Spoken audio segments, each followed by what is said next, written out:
masih tetap semangat ya. Hari ini kita akan membahas tentang facilitating struktur activity. Sebelumnya, yuk kita kenalan sama para trainernya. Yang pertama ada Ardanisa, yang kedua ada Josephine Gabriela, dan yang ketiga ada Melinda Pranata. Oh iya, untuk menyimak video materi hari ini, teman-teman diminta untuk cari posisi duduk yang nyaman ya. Perhatikan juga videonya tanpa di-skip. Dan jangan lupa untuk membuat catatan dari materi hari ini ya. Hal pertama dalam facilitating struktur activity adalah struktur activity. Dalam bab 5 dan 6, kita telah belajar untuk mencari alternatif presentasi formal serta beberapa pendekatan pembelajaran berdasarkan pengalaman. Lalu, pada kegiatan hari ini, kita akan memainkan peran sentral dalam program pelatihan aktif. Maka kita perlu mengembangkan serangkaian keterampilan fasilitasi untuk menjadikan pengalaman belajar yang efektif. Akibatnya, salah satu tanggung jawab kita sebagai fasilitator pembelajaran pengalaman adalah memotivasi partisipasi. Karena kita sulit untuk membuat mereka melakukan apa yang kita inginkan, maka kita perlu ahli dalam mengarahkan aktivitas peserta. Tanpa keterampilan yang ada, ini kesalahan yang biasanya terjadi. Pertama, motivation, yaitu jika peserta tidak diajak untuk bergabung dalam kegiatan atau mempromosikan manfaat untuk bergabung, peserta tidak akan tahu apa yang diharapkan selama pelatihan. Yang kedua, direction, yaitu instruksi panjang dan tidak jelas. Peserta tidak dapat memvisualisasikan apa yang diharapkan pelatih dari mereka. Ketiga, group process, yaitu subkelompok tidak tersusun secara efektif. Format grup tidak diubah agar sesuai dengan persyaratan setiap activity, maka subkelompok dibiarkan begitu saja menganggur. Keempat, energi, yaitu aktivitas bergerak terlalu lambat. Peserta tidak banyak bergerak, maka peserta merasa kegiatan ini tidak menantang. Kelima, yaitu processing, di mana peserta kebingungan dan atau kewalahan dengan pertanyaan yang diajukan pada mereka. Pertanyaan pelatih tidak mempromosikan tujuan mereka. Lalu pelatih menyampaikan pendapatnya sebelum mendengarkan pandangan peserta. Lalu tentang motivasi participation, peserta harus tertarik lebih dahulu sebelum mereka merasakan termotivasi untuk bergabung dan mengikuti latihan dengan serius. Berikut ini adalah beberapa cara untuk memotivasi partisipasi. Yang pertama, jelaskan tujuan kita. Peserta ingin tahu apa yang akan terjadi dan mengapa. Jangan berasumsi bahwa mereka tahu tujuan kita dan pastikan mereka melakukannya. Yang kedua, promosikan manfaatnya. Beritahu peserta apa untungnya bagi mereka dan jelaskan manfaat apa yang akan mereka peroleh kembali dari pekerjaan sebagai hasil dari kegiatan tersebut. Ketiga, sampaikan dengan semangat. Jika kita terdengar termotivasi melihat mereka terlibat dalam suatu kegiatan, peserta akan menginternalisasikan sebagian dari antusiasme kita. Keempat, hubungan aktivitas ke aktivitas sebelumnya, di mana menjelaskan hubungan antara kegiatan akan membantu peserta untuk melihat benang merah dari program kita. Yang kelima, bagian perasaan pribadi dengan peserta. Jelaskan mengapa menurut kita aktivitas tersebut berharga bagi kita. Yang keenam, ekspresikan kepercayaan diri pada peserta. Beritahu peserta bahwa menurut kita mereka akan melakukan pekerjaan dengan baik dengan aktivitas tersebut atau bahkan mereka sekarang siap untuk menghadapi tantangan baru. Kemudian, directing partisipan activity. Instruksi yang tidak lengkap atau tidak jelas akan menyebabkan bencana untuk aktivitas terstruktur. Jika kita tidak meluangkan waktu untuk menjelaskan dengan tepat bagaimana latihan harus diselesaikan, peserta mungkin akan menghabiskan banyak waktu untuk mengajukan pertanyaan tentang apa yang harus dilakukan daripada benar-benar mengambil bagian dalam kegiatan tersebut. Berikut adalah 4 tips untuk memastikan bahwa kelompok memahami arahan Anda. Pertama, bicaralah pelan-pelan. Bicaralah dengan pelan-pelan agar peserta dapat mengikuti arahan kita, karena memproses instruksi ke aktivitas yang kompleks lebih sulit. Kedua, gunakan cadangan visual. Jika sesuai, tulis petunjuk pada slide atau flip card dan biarkan peserta yang merujuk pada informasi visual saat kita menjelaskan. Yang ketiga, definisikan istilah-istilah penting. Jelaskan arahan penting dalam lebih dari satu cara, karena kita tidak tahu peserta memahami kata-kata kunci dalam instruksi kita. Yang keempat, mendemonstrasikan aktivitas. Terkadang penting bagi peserta untuk memiliki gambaran tentang apa yang harus mereka lakukan. Sebagai contoh singkat kegiatan, gunakan diri kita atau beberapa peserta untuk mengilustrasikan instruksi. Ketika arahan pelatih tidak efektif, beberapa kelemahan dasar umumnya bertanggung jawab secara tunggal maupun bersama-sama. Berikut adalah beberapa tips untuk memberikan arahan yang efektif. Pertama, jelaskan gambaran besar terlebih dahulu, lalu uraikan masing-masing bagian yang membentuk keseluruhan kegiatan. Kedua, cobalah instruksi kita pada rekan atau teman. Tanyakan pada mereka apakah instruksi yang kita berikan dapat dimengerti dan sudah jelas. Ketiga, desain ulang slide kita sehingga instruksi berada di bagian atas layar dan dicetak dengan huruf tebal. Yang keempat, mencatat saat memfasilitasi suatu kegiatan untuk pertama kalinya. Perhatikan setiap masalah yang muncul dan ubah desainnya. Sadar akan kesalahan yang harus dihindari atau persiapkan yang harus dilakukan. Yang kelima, berikan petunjuk rinci kepada kelompok untuk satu kegiatan pada satu waktu. Tunjukkan yang jelas dan mudah diikuti dapat mempersiapkan peserta untuk transisi dari pelatihan yang dipimpin ke pembelajaran mandiri. Nah, gimana nih materi yang tadi udah disampaikan? Semoga bisa dimengerti ya. Sekarang, yuk kita lanjut ke bagian managing the group process. Sebagian besar kegiatan terstruktur akan melibatkan adanya subkelompok. Kelompok-kelompok kecil akan memberikan kesempatan kepada peserta untuk memberikan ide-ide dan pertanyaan secara lebih rinci dibandingkan kelompok besar. Adanya group movement dalam kelompok juga mengakomodasi gaya belajar pribadi peserta yang beragam. Misalnya, peserta merasa lebih nyaman saat diminta untuk berbicara di dalam kelompok-kelompok kecil dibandingkan di depan seluruh peserta. Mengelola proses pembentukan dan pemantauan subkelompok ini cukup sulit, karena trainer tidak sepenuhnya memiliki kontrol mengenai bagaimana peserta akan berperilaku di dalam kelompok kecil tersebut. Mungkin juga terdapat peserta yang merasa tidak nyaman saat berada di dalam kelompok kecil tersebut. Berikut ini adalah beberapa saran untuk memaksimalkan interaksi teman sebaya dan pekerjaan yang produktif.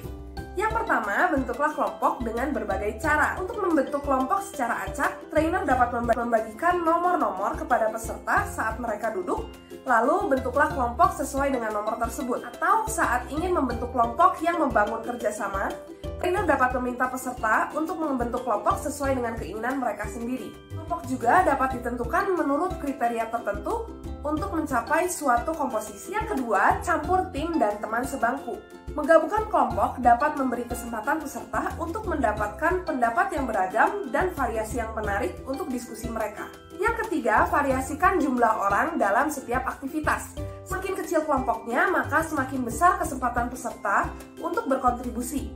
Jumlah peserta di dalam setiap kelompok dapat disesuaikan dengan kebutuhan pelatihan yang sedang dijalani. Jika memungkinkan, bentuklah kelompok yang beranggotakan 6 peserta atau kurang untuk memaksimalkan partisipasi individu. Yang keempat, bagilah peserta menjadi beberapa tim sebelum memberikan arahan lebih lanjut. Mintalah peserta untuk pindah ke lokasi baru mereka terlebih dahulu, lalu jelaskan secara khusus mengenai bagaimana cara mereka melakukan pelatihan tersebut. Yang kelima, mintalah kelompok dengan anggota 5 orang atau lebih untuk menentukan seorang fasilitator atau timekeeper. Kelompok dengan anggota yang banyak biasanya kesulitan untuk tetap di jalur atau tepat waktu, maka seorang fasilitator atau timekeeper dapat membantu kelompok tersebut. Yang keenam adalah berikan instruksi kelompok secara terpisah dalam kegiatan yang memiliki beberapa bagian. Subkelompok mungkin menyelesaikan tugas dalam waktu yang berbeda, maka daripada menunggu semua kelompok menyelesaikan suatu bagian dari satu aktivitas, lebih baik berikan arahan selanjutnya secara diam-diam kepada subkelompok yang sudah selesai dan siap melanjutkan. Yang ketujuh, buatlah peserta sibuk. Jika satu subkelompok sudah menyelesaikan semua pekerjaannya sebelum kelompok-kelompok lain, beritahulah kepada mereka bahwa mereka dapat memberitahu temuan-temuan mereka kepada kelompok lain. Yang kedelapan, beritahu subkelompok mengenai waktu yang mereka miliki. Beritahu waktu yang dialokasikan untuk setiap aktivitas. Lalu secara berkala, beritahulah berapa waktu yang tersisa.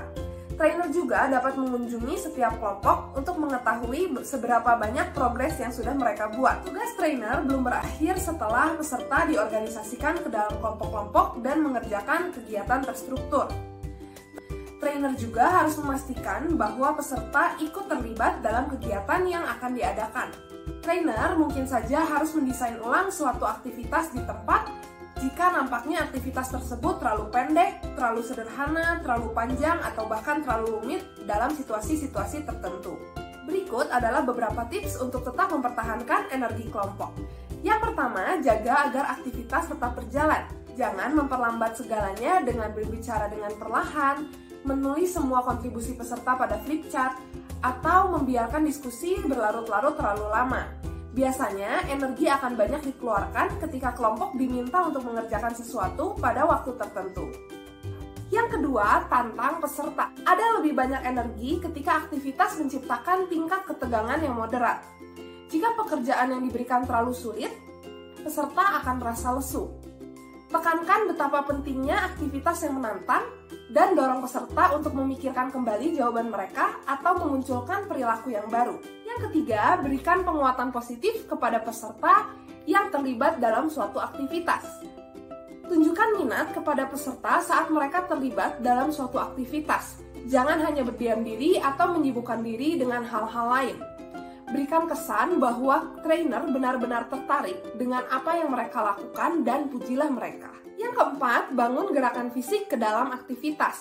Mintalah peserta untuk menggerakkan kursi mereka, berdiri, atau menggerakkan anggota-anggota tubuh mereka. Hal ini dilakukan untuk membangun energi peserta. Yang kelima, tunjukkan antusiasme. Perasaan senang yang tulus dapat menginspirasi emosi yang sama di dalam diri peserta. Tingkat energi trainer yang tinggi juga dapat membangkitkan energi pada seluruh kelompok. Perilaku yang memberi energi kepada peserta dapat dengan mudah dijalin ke dalam fasilitas pelatihan yang dilaksanakan. Setelah desain pelatihan digabungkan dengan perilaku yang membangun energi, trainer akan menjadi lebih efektif dan lebih dapat dipercaya. Menggunakan perilaku ini dalam sesi pelatihan juga dapat membantu trainer dalam mencapai tujuan pelatihan sambil mempertahankan minat yang tinggi dalam kegiatan yang sedang dilaksanakan. Saat trainer sudah menyimpulkan suatu kegiatan, sangat penting bagi peserta untuk memproses kegiatan tersebut. Hal ini dapat dilakukan dengan mendiskusikan perasaan-perasaan yang timbul saat melakukan pelatihan tersebut, serta membagikan wawasan dan refleksi terakhir mereka.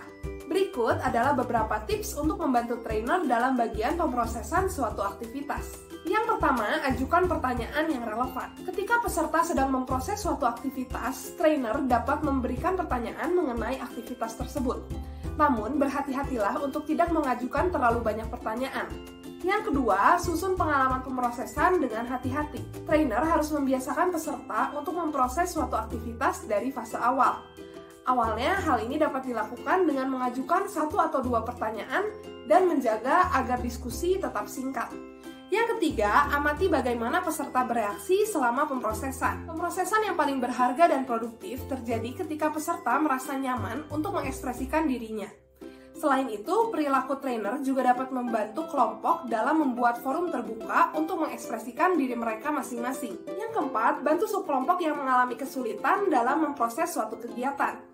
Ketika trainer meminta kelompok untuk mengerjakan suatu aktivitas, lalu mereka menyelesaikannya sebelum waktu yang ditentukan, kemungkinan mereka mengalami kesulitan dalam memproses masalah tersebut dan tidak menyelidikinya dengan teliti. Trainer dapat membantu mereka dengan bertanya apa yang mereka diskusikan selama mengerjakan permasalahan tersebut, lalu memperluas diskusi dan menyelidiki lebih lanjut. Yang kelima, simpan reaksi trainer sampai mendengar dari peserta. Biarkan peserta tahu bahwa trainer benar-benar menghormati pendapat mereka. Waktu pemrosesan merupakan kesempatan mereka untuk mencari tahu apa yang dapat dipelajari dari aktivitas tersebut. Yang kedua, ada team learning. Team learning adalah salah satu hal untuk menempatkan peserta ke dalam kelompok untuk kegiatan yang singkat dan terstruktur. Ini adalah salah satu cara untuk menempatkan mereka ke dalam tim untuk jangka waktu yang lebih lama.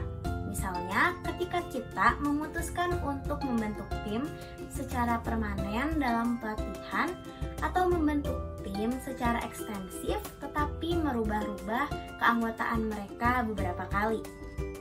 Dengan adanya team learning, kita dapat membentuk tim yang memiliki tugas di luar masa ruang pelatihan. Team learning memiliki banyak manfaat. Peserta dapat mengembangkan ikatan mereka dengan rekan tim belajar mereka yang dapat memotivasi tim untuk mempertahankan aktivitas pembelajaran kolaboratif melalui tugas kompleks dan menantang. Selanjutnya, peserta dalam tim dapat belajar menerima tanggung jawab yang lebih besar untuk berkembangnya diri mereka sendiri karena mereka memiliki rasa memiliki dan dukungan sosial yang seringkali kurang dalam kelompok jangka pendek. Namun, pembelajaran tim juga memiliki kekurangan. Yang utama yaitu fakta bahwa pelatih memiliki kontrol instruksional yang lebih sedikit daripada saat menggunakan kelompok jangka pendek. Mari kita sedikit merenung. Apakah hal-hal ini pernah terjadi kepada saudara ketika saudara berada dalam tim pelatihan? Yang pertama, kebingungan. Anggota tim tidak tahu apa yang harus dilakukan dan mereka tidak mengerti mengenai tugas yang dimaksud. Yang kedua, garis singgung. Anggota tim tidak terpaku pada topik dan keluar dari tugas. Yang ketiga, ada partisipasi yang tidak setara. Beberapa anggota tim ada yang mendominasi dan beberapa anggota tim ada yang tetap diam. Yang keempat, tidak adanya pembagian kerja. Beberapa anggota tim tidak memaksakan diri, mengecewakan tim, dan tidak dapat diandalkan. Yang keempat, kelima, komunikasi satu arah. Beberapa anggota tim tidak mendengarkan atau menanggapi satu sama lain. Dan yang terakhir ada superficiality, yaitu tim selesai sebelum saudara menyadarinya, menyelesaikan tugas secepat mungkin, dan tetap berada di permukaan daripada menggali di bawahnya. Kemungkinan saudara pernah mengalami hampir semua masalah itu. Ketika hal itu terjadi, kira-kira apa yang dapat saudara lakukan? Yang pertama, composing learning team. Pertimbangan pertama dalam mempromosikan pembelajaran tim adalah ukuran dan komposisi tim. Tim yang paling produktif berkisar 2 sampai 6 anggota. Tim kecil ini bekerja lebih cepat dan dapat mengelola serta mengkoordinasikan pekerjaan dengan lebih mudah. Tim yang lebih besar dari 6 anggota memiliki keuntungan dari pengetahuan, keterampilan, dan perspektif yang lebih luas. Akan tetapi, seringkali terjebak dalam masalah mengenai proses kelompok sehingga mencegah mereka untuk bergerak maju. Tim besar cenderung sulit diatur dan bisa sangat sulit untuk menyatukan pekerjaan mereka.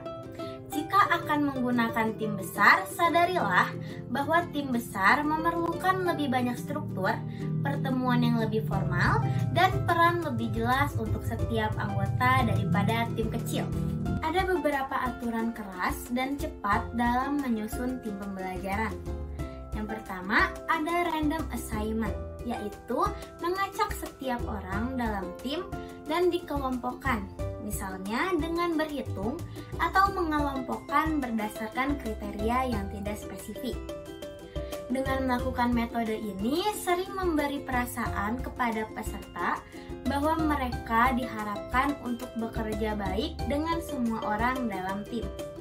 Yang kedua, ada diversity, yaitu tim yang sengaja memvariasikan latar belakang, fungsi pekerjaan, jenis kelamin, usia, atau karakteristik gaya anggotanya. Tim ini membutuhkan waktu lebih lama untuk memulai, tetapi tim ini sering berhasil dalam jangka panjang. Yang ketiga, ada homogeneity, yaitu bentuk tim dengan menugaskan anggota tim dengan pengalaman kerja, pengetahuan, atau keterampilan yang setara. Tim ini cenderung mengatur diri mereka dengan cepat dan memperoleh hasil dengan cepat. Yang keempat, ada prior acquaintance, yaitu bentuk tim dengan menyatukan orang-orang yang pernah bekerja sama sebelumnya. Anggota tim cenderung merasa nyaman satu sama lain dan mungkin memiliki keterampilan tim yang akan ditransfer ke dalam situasi yang baru. Dan yang terakhir adalah self-selection, yaitu memberikan anggota tim kesempatan untuk membuat timnya sendiri. Yang kedua, building learning teams. Setelah membentuk tim pembelajaran, ada baiknya melakukan beberapa aktivitas bersama, seperti prediksi, TV komersil, dan perkenalan YouTube. Kegiatan semacam ini dapat membantu tim untuk saling mengenal dengan lebih cepat. Karena akan bekerja sama dalam beberapa waktu, maka selanjutnya adalah menetapkan harapan atau aturan dasar. Salah satu cara untuk memulai proses ini adalah dengan meminta tim untuk menulis pernyataan mengenai visi singkat yang mengungkapkan harapan mereka mengenai pengalaman pembelajaran tim. Selanjutnya, mintalah anggota tim untuk membacakan visi mereka. Kemudian, gabungkanlah ide dan rumuskanlah pernyataan visi singkat yang akan memfokuskan upaya tim belajar. Selain meminta tim untuk menetapkan harapan mereka sendiri, mungkin dapat dibantu dengan memberikan harapan pelatih bagi tim belajar mereka. Salah satu cara terbaik untuk melakukannya adalah dengan mendemonstrasikan bagaimana fungsi tim pembelajaran yang efektif. Contohnya dengan membuat video singkat yang menunjukkan tim belajar yang efektif. Menetapkan aturan dasar yang spesifik dapat membantu tim untuk memutuskan cara mereka mencapai tujuan. Salah satu caranya adalah dengan melakukan brainstorming, aturan dasar yang potensial, atau memberikan mereka checklist. Jika tim ingin menjadi efektif, beberapa pekerjaan Sekian penting pemaparan harus materi dilakukan. dari kelompok kami. Jika tidak ada yang Semoga dengan melakukannya, materi tim ini akan dapat memberikan kehilangan insight tujuan kepada teman-teman tanpa semua. mencapai banyak hal. Saya mewakili Untuk kelompok menegaskan hal ini, 13 kita mengucapkan mungkin dapat terima berbagi kasih sebuah sudah cerita menonton. dengan baik, seperti contoh berikut. Sebuah tim memiliki 4 anggota yang disebut everybody, somebody, anybody, dan nobody. Ada pekerjaan penting yang harus dilakukan. Everybody yakin bahwa somebody akan melakukannya. Anybody bisa melakukannya, tetapi nobody tidak melakukannya. Somebody marah tentang hal itu karena itu adalah pekerjaan everybody. Everybody mengira anybody dapat melakukannya, tapi nobody tidak menyadari bahwa everybody tidak akan melakukannya. Akhirnya, everybody menyalahkan somebody ketika nobody yang melakukan apa yang biasa dilakukan anybody. Kemudian, mintalah tim untuk mempertimbangkan untuk menugaskan diri mereka sendiri, sebaiknya secara bergiliran. Beberapa pekerjaan penting ini seperti 1, fasilitator, yaitu memfasilitasi sesi belajar tim. Yang kedua, ada timekeeper, yaitu mengalokasikan dan memantau waktu yang dibutuhkan atau waktu yang dihabiskan. Yang ketiga, ada pencatat, yaitu mencatat ide, kesimpulan, dan pencapaian. Yang keempat, ada pemeriksa, yaitu melihat apakah semua anggota melakukan apa yang seharusnya mereka lakukan. Dan yang terakhir adalah investigator, yaitu menemukan hal-hal dan membawa informasi kembali kepada tim. Yang ketiga, involving participant in team learning. Meskipun tim belajar kecil atau tim belajar besar, sangat penting untuk menyusun pembelajaran tim pertama kali saat diperkenalkan ke program pelatihan. Untuk mempermudah, kita dapat menggunakan kolaboratif seperti yang disarankan pada chapter 5. Yang pertama, ada study group, yaitu memberikan tim beberapa materi dan minta mereka untuk menjelaskan satu sama lain. Yang kedua, ada informational research, yaitu memberikan tim beberapa pertanyaan dan memberikan materi pembelajaran yang berisi jawaban. Lalu mintalah mereka menemukan jawabannya. Yang ketiga, ada group inquiry, yaitu memberikan materi pembelajaran kepada tim untuk dipelajari. Kemudian, mintalah mereka untuk memberikan tanda tanya atau menandai hal yang tidak mereka mengerti. Yang keempat, ada jigsaw learning, yaitu memberikan materi pembelajaran yang berbeda kepada anggota yang berbeda. Kemudian mintalah mereka untuk mempelajari materi tersebut dan mengajarkannya satu sama lain. Dan yang terakhir ada learning turnamen, yaitu memberikan materi tim untuk dikuasai dalam persiapan kompetisi tim. Ketika tim belajar menjadi berorientasi pada pembelajaran tim dan menunjukkan tanda-tanda mereka bertanggung jawab untuk pembelajaran mereka sendiri, maka kita dapat mulai memberikan mereka tugas yang kurang terstruktur. Misalnya, kita dapat memberikan daftar pertanyaan yang diselidiki tim dengan cara membaca, mewawancarai, dan mengamati selama sesi pelatihan.